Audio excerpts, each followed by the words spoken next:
بدعة ضلالة وكل ضلالة في النار. أعوذ بالله من الشيطان الرجيم. بسم الله الرحمن الرحيم. إن عدة الشهور عند الله 12 شهرا في كتاب الله يوم خلق السماوات والأرض منها 4 حرم ذلك الدين القيم فلا تظلموا فيهن أنفسكم وقاتلوا المشركين كافة كما يقاتلونكم كافة واعلموا أن الله مع المتقين. رب اشرح لي صدري ويسر لي أمري واحلل عقدة من لساني يفقهوا قولي. رب زدني علما. تمام قسم کی تعریف اس وحدہ لا شریک کے لیے جس نے ہم بنی ہوئے انسان کو پیدا کیا، اشرف المخلوقات بنایا، جناب محمد رسول اللہ صلی اللہ علیہ وسلم کا امتی ہونے کا شکر. حاضرین، میں نے خطبہ مسموعہ کے بعد سورۃ التوبہ کی آیت نمبر 36 کی تلاوت کی. اس مناسبت سے آج کے خطبے میں ماہ رجب کی بدعتیں اس موضوع پر چند منٹ کا گزارش کروں. اللہ تعالیٰ نے قرآن مجید کی سورۃ توبہ کی اس آیت میں ارشاد فرماتے ہوئے کہا ان عدۃ الشہور عند اللہ 12 شہرا فی کتاب اللہ.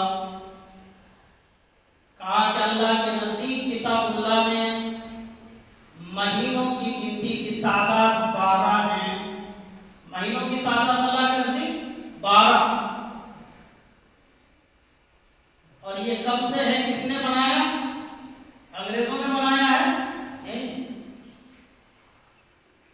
یوم خلق السماوات والارض، یہ اس وقت سے ہے جب سے اللہ تعالیٰ نے آسمان و زمین کو پیدا کیا ہے.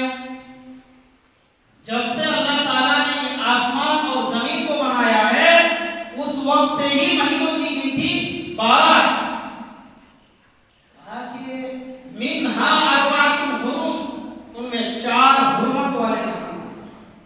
فلا تظلموا فیہن انفسکم، سو ان 4 حرمت والے مہینے میں تم اپنے نفسوں پر ظلم و ستم نہ کرو.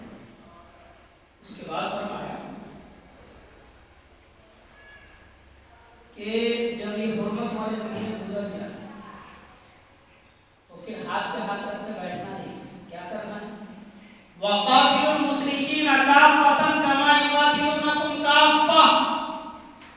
مخالفین اگر تمہارے اوپر چڑھائی کرنا چاہے، جس طریقے سے وہ تمہارے اوپر چڑھنا چاہتا ہو اسی طریقے کی تیاری تم بھی کرو. جس طریقے سے وہ تم کو دبانا چاہتا ہو تم بھی اسی طریقے سے تیاری کر لو. اپنی قوت اکٹھا کر لو، اپنی اجتماعیت اکٹھا کر لو، اپنی جماعت کو مضبوط کر لو. وَاعْلَمُوا أَنَّ اللَّهَ مَعَ الْمُتَّقِينَ، اور جان لو اللہ تعالیٰ متقیوں کے ساتھ ہے، پرہیزگاروں کے ساتھ ہے. یہ سورۃ توبہ کی آیت نمبر 36 ہے. اس آیت میں اللہ تعالیٰ نے فرمایا کہ 4 حرمت والے مہینے. اب یہ 4 حرمت والے مہینے کون کون سے ہیں؟ اس بارے میں حضرت ابو بکر رضی اللہ عنہ کی حدیث ہے. وہ کہتے ہیں، بخاری شریف کی حدیث نمبر 4406 4406 عن ابي بكر رضي الله تعالى عنه قال قال رسول الله صلى الله عليه وسلم السنة 12 شهرا منها 4 حرم 3 متوالية ذو القعدة ذو الحجة ذو المحرم ورجب مضر الذي بين جمادى وشعبان. رواه البخاري. حضرت ابو بکر رضی اللہ عنہ کہتے ہیں کہ اللہ کے رسول صلی اللہ علیہ وسلم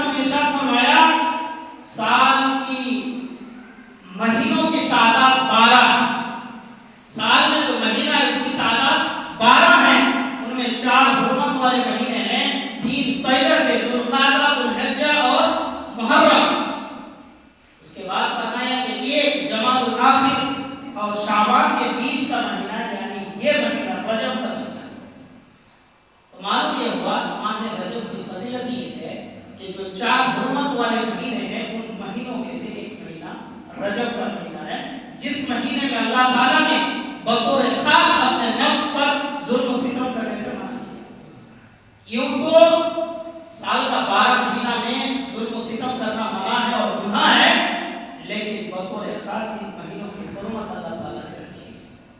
یہ کس مہینے کی فضیلت ہے اور اتنی ہی فضیلت ہے۔ اب اس کے علاوہ اس مہینے کے اندر جو جھوٹی فضیلتیں گھڑی گئی ہے، بدعات اور خرافاتیں گھڑی گئی ہیں، وہ کون کون سی ہیں؟ سب سے پہلے تو میں یہ بتا دوں، نمبر 1 کہ اللہ کے علاوہ معبودان باطلہ کی حیثیت کیا ہے۔ اللہ کے علاوہ جن کو ہم حاجت روا، مشکل کشا، بنانے والا، بگاڑنے والا، بچہ دینے والا، بیماری میں شفا دینے والا سمجھ رہے ہیں، ان کی حیثیت کیا ہے؟ اللہ تعالیٰ نے سورۃ الحج آیت نمبر 73 میں ارشاد فرماتے ہوئے کہا، ان الذین تدعون من دون اللہ لن یخلقوا ذبابا ولو اجتمعوا له، کہا کہ اللہ کے علاوہ جن کو تم پکارتے ہو وہ ایک مکھی بھی پیدا نہیں کر سکتے۔ کیا نہیں کر سکتے؟ یہ ایک مکھی پیدا نہیں کر سکتے۔ کیسے کر سکتے ہیں؟ ہمارے یہاں تو مکمل لڑکا عطا کر دیتا ہے، بیٹا بیٹی دینے پر قادر ہے، اور اللہ تعالیٰ تھپڑ لگا رہا ہے کہ مکھی بھی پیدا نہیں کر سکتے، اور کہا کہ ایک بابا ایک مکھی نہیں، کہا وَلَوْ اجْتَمَعُوا لَهُ، سارے کے سارے مل جائیں، پوری دنیا کے تمام معبودان باطلہ مل کر بھی ایک مکھی پیدا نہیں کر سکتے۔ اور کہا کہ مکھی پیدا کرنا، جان ڈالنا، اس کو اڑانا ہے تو بہت مشکل کام ہے۔ کہا کہ وَإِنْ يَسْلُبْهُمُ الذُّبَابُ شَيْئًا، اگر مکھی ان کے کھانے پینے کی چیز میں بیٹھ جائے اور کوئی چیز لے کر ہو جائے، لا يستنقذوه منه، تو وہ مکھی سے وہ چیز چھیننے پر بھی قدرت نہیں رکھتی۔ نظر و نیاز کی مٹھائی میں سے اگر مکھی کوئی چیز لے کر بھاگ جائے تو اللہ کے علاوہ جن کو تم بنانے والا اور بگاڑنے والا سمجھ رکھے ہو، جس کو اپنی مصیبتوں میں پکارتے ہو، اس کے پاس خود کی یہ طاقت نہیں ہے کہ وہ اپنے نظر و نیاز کی مٹھائی میں سے مکھی جو لے کے بھاگ گئی ہے وہ ان سے واپس چھینتا ہے، یہ طاقت نہیں ہے۔ پھر کہا ضعف الطالب والمطلوب، مانگنے والا بھی کمزور اور جس سے مانگا جا رہا وہ بھی کمزور۔ افسوس تو یہ ہے کہ بندہ بندے سے مانگ رہا ہے۔ اللہ تعالیٰ نے انسان کو اپنی عبادت کے لیے پیدا کیا ہے، اللہ تعالیٰ کے سامنے اپنی ضروریاتوں کو رکھنی ہے، لیکن بندہ بندے سے مانگتا ہے۔ اس کے بعد سورہ فاتح کی آیت نمبر 13 اور 14 کا اگر ترجمہ دیکھ لیں تو بات بالکل واضح ہو جاتی ہے۔ اللہ تعالیٰ نے فرمایا ان الذین تدعون من دونہ ما یملکون من قطمیر، کہا کہ اللہ کے علاوہ جن کو تم پکارتے ہو وہ کھجور کے گٹھلی کے چھلکے کے بھی مالک ہیں، مکمل کھجور بھی نہیں کہا، درخت تو چھوڑ ہی دیجیے، یہ کھجور مکمل نہیں بلکہ کھجور کے گٹھلی کے اوپر جو چھلکا ہوتا ہے، اللہ تعالیٰ نے کہا کہ اس چھلکے کے بھی مالک نہیں ہے۔ اس کے بعد کہا ان تدعوہم لا یسمعوا دعاءکم، تم ان کو پکارو تو وہ تمہاری پکار کو سننے کی طاقت نہیں رکھتے، وہ سن نہیں سکتے۔ اور وَلَوْ سَمِعُوا مَا اسْتَجَابُوا لَكُمْ، بالفرض اگر وہ سن بھی لیں تمہاری پکار کی جواب نہیں دے سکتے۔ اور کیا وَيَكْفُرُونَ بِشِرْكِكُمْ، قیامت کے دن وہ تمہارے شرک کا انکار بھی کریں گے، تمہاری اس عبادت کا انکار بھی کر دیں گے کہ اللہ میں نے کب کہا تھا کہ تم میرے در پہ آئے، میں نے کب کہا تھا کہ میں تمہاری ضروریات پوری کروں گا، وہ تمہارے شرک کا انکار بھی کر دیں گے۔ دیکھیے اللہ تعالیٰ جب بھی کوئی بات کرتا ہے تو دلیل سے بات کرتا ہے، اور اللہ تعالیٰ کی دلیل کیا تھی؟ اللہ کے علاوہ جن کو تم پکارتے ہو وہ تمہاری پکار سننے کی طاقت نہیں رکھتے، اور اگر سن بھی لے جواب نہیں دے سکتے۔ تو اللہ کے علاوہ جتنے معبودان باطلہ کو پکارا جا رہا ہے، کیا آج تک کسی نے جواب دی ہے؟ دنیا کی تاریخ میں ایسی دلیل موجود ہے؟ اور یہ بات شیطان کو بھی معلوم ہے، اس لیے جب قیامت کا دن ہو اور شیطان پکڑے جائیں گے تو اپنا گردن آزاد کرنے کے لیے